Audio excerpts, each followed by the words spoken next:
Our discussion is based on English paper 3 on the compulsory text Blossoms of the Savannah by H.R Ole Kulet. Let's look at a sample question.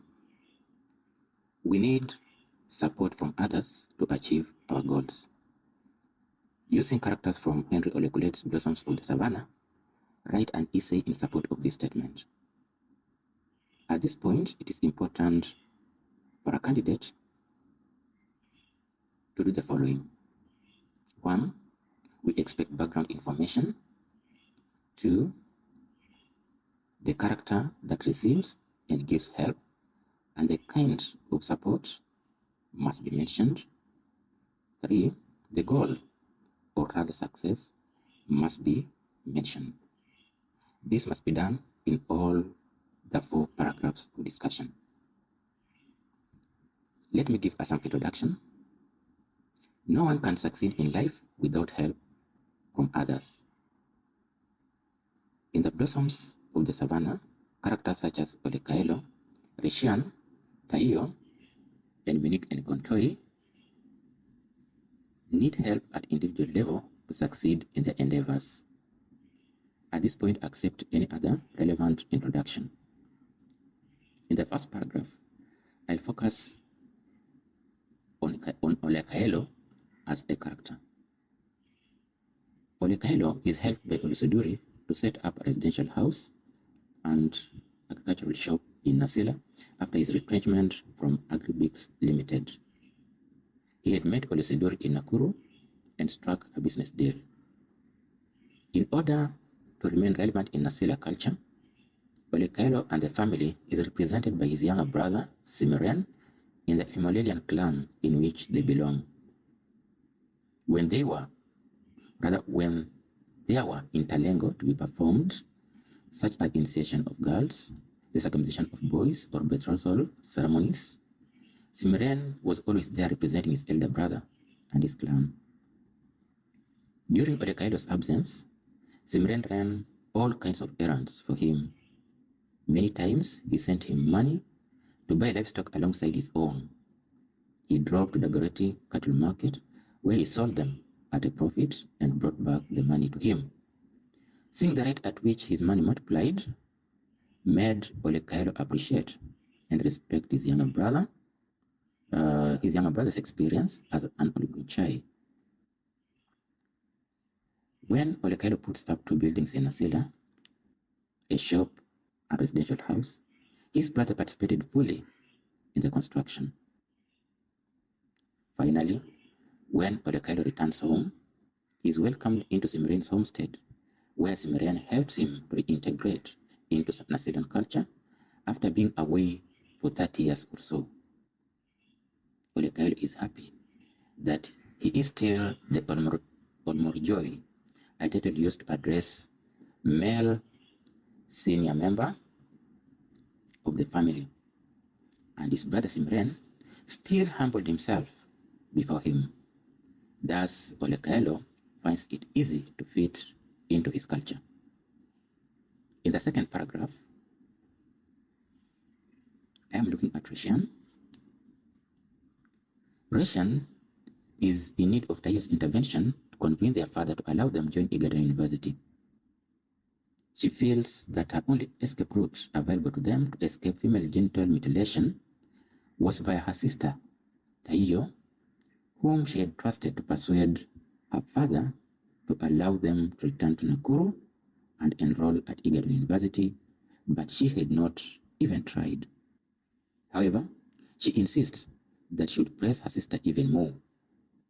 She blames her mother, Milanoi, for her silence when they are besieged by proponents of Nasila culture that embrace female genital mutilation and early marriages. Rishan had declared that an Enkampratanis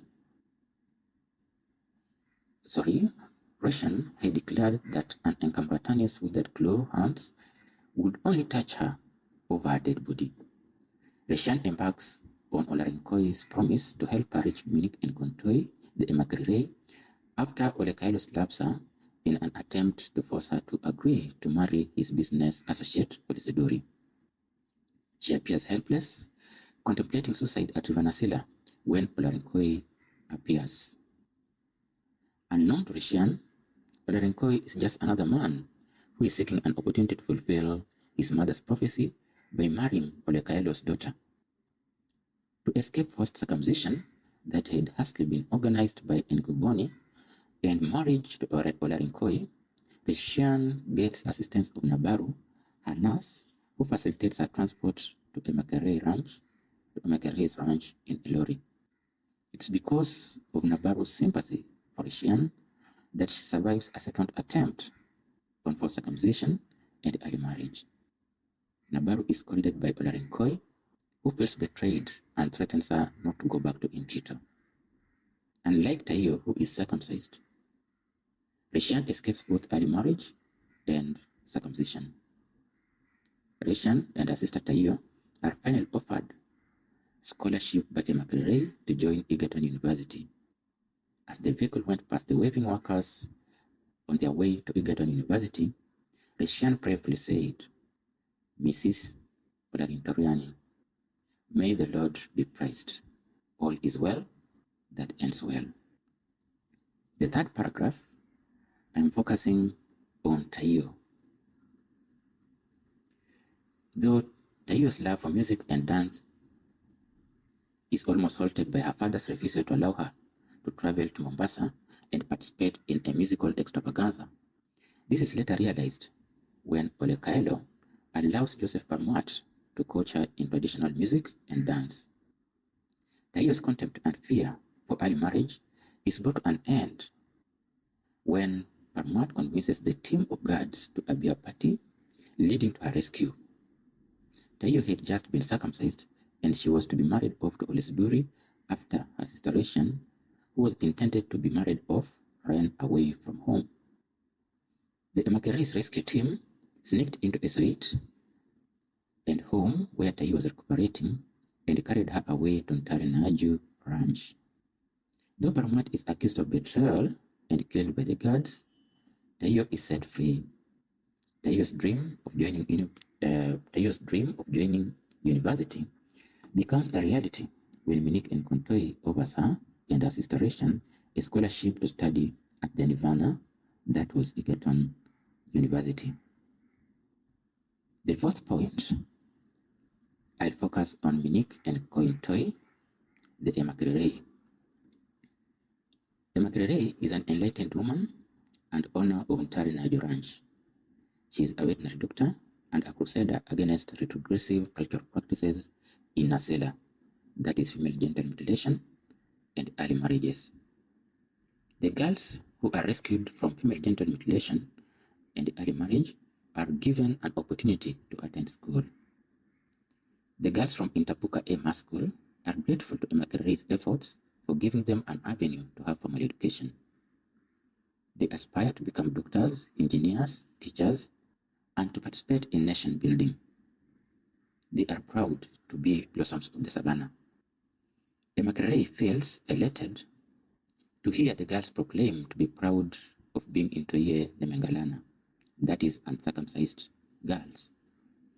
The girls also contribute to the needed workforce on the farm. Emakerei has a big number of energetic workers who provide the needed labor on the farm.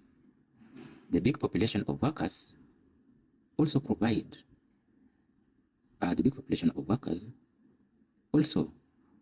security to the ranch against external aggressors like Olisidori. When Olisidori commanded his men to forcefully take Rishian away, the pandemonium that broke was unprecedented. He must have underrated the loyalty of about 400 energetic workers who had just eaten to their fill. They were beaten and his convoy reduced to smoldering shells and acrid smell of burning tires. Were it not for the support of these workers, Rishian would have been taken away and married to Olisidori against her will. Minik also has a rescue team that helps her to track and rescue girls who are under threat from female genital mutilation and early marriage. Tayo is rescued from the claws of Olusiduri by this team. Minik gets fulfilled when she sends Reshan and Tayo to Egerton University and seeing them happy after the difficulties they had gone through. In conclusion, it is evident that for one to succeed in life, he or she must be surrounded by people who are willing to offer help. If not the case, then most characters discussed in this essay will not have succeeded in their pursuits, especially Reshan and Tayo. At this point, accept any other relevant conclusion. Thank you for listening to this analysis.